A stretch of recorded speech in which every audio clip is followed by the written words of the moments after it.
C'est dans la cathédrale Saint-Pierre-Paul de Parakou que parents, collègues, amis, autorités et anonymes ont rendu ce samedi 1er mars 2025 un dernier hommage à Kwaro Yves Tchabi, ancien ministre de l'enseignement secondaire, de la formation technique et professionnelle, qui a perdu la vie dans un accident de la circulation le 20 février dernier à l'entrée de Parakou.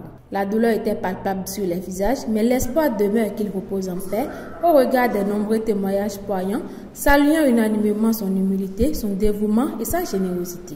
Il n'est certainement pas opportun, dans des situations tragiques, de commencer par dire, par exemple, il aurait dû ne pas voyager. Il aurait dû voyager avec telle personne plutôt qu'avec telle autre. Devant le mystère de la mort, c'est le silence et la contemplation qui s'imposent. Remettons donc tout au Seigneur. Il est le Dieu de notre histoire. Mais ces paroles de Ben Sira le sage ne sauraient être prises avec angoisse. C'est plutôt une invitation à renforcer notre relation avec le Seigneur, si peu que dure notre existence. Le plus important est que notre existence soit vécue dans une attitude filiale envers Dieu, une attitude d'enfant aimé, comme nous y invite l'Évangile. En ce moment de deuil et de profonde douleur, membres du gouvernement, familles et autorités locales n'ont cessé de louer les qualités du défunt et souligner l'empreinte indélébile qu'il laisse derrière lui.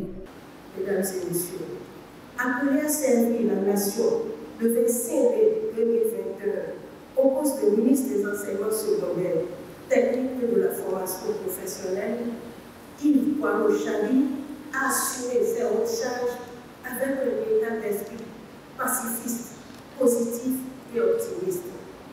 Son sens aigu du devoir, de l'écoute, du travail collaboratif, de l'obligation de résultat, de la co-responsabilité, de la nécessité du travail en équipe, sa sociabilité et sa grande humilité l'ont permis, dans la discrétion, sans tapage ni exhibition, de relever les grands défis, de solutionner la plupart des grands problèmes qui hypothéquaient le fonctionnement harmonieux du ministère dont il avait la charge.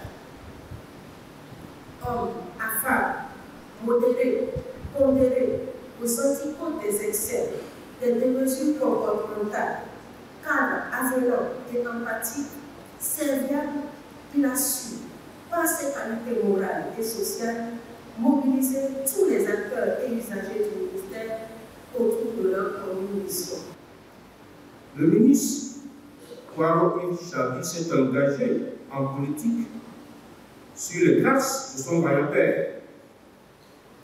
Il militait au sein de sa famille politique avec détermination certes, mais aussi avec beaucoup de hauteur. Rien ne l'ébranlait. Quand bien même le siège de certains jours électoraux s'annonçait parfois courageux, pour lui, les seuls combats qu'on est sûr de perdre sont ceux qu'on ne mène pas. Avec son tempérament d'acteur politique modéré, mais de force conviction, il a su gagner l'estime et la sympathie de la plupart des formations politiques qui, sans tarder, ont témoigné de leur solidarité dans cette difficile épreuve, lorsqu'on est cher et arraché à notre affection. Dans ces diverses fonctions, le ministre Kwaro Yves Tchabi a servi son pays avec une grande dignité et une loyauté sans équivoque, cherchant toujours à mériter la confiance de ses supérieurs et à réussir la mission qui lui est confiée. Il avait le sens de l'écoute, l'art d'observer et de comprendre ses collaborateurs dans leur grande diversité et leurs différences. Mesdames et messieurs, Kwaro Yves Tchabi a fait le vrai combat. Il a présenté de bons résultats grâce au programme contenu dans le programme d'action du gouvernement, notamment à travers la stratégie nationale de l'enseignement et la formation technique et professionnelle, publiée disponibilité, écoute, service et partage, cette fulgurante ascension n'est rien tant que vous n'êtes pas en mesure de vous rendre utile à vos semblables, en mesure de répondre à ce besoin d'humanité. Voilà l'homme.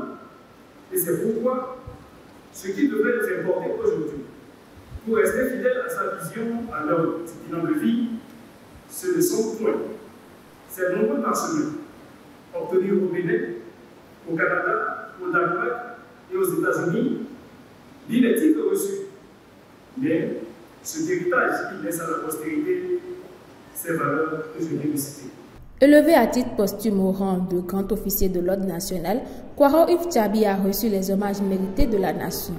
Tombé les armes à la main, son œuvre restera à jamais gravée dans la mémoire collective. Paix à l'âme de l'illustre disparu.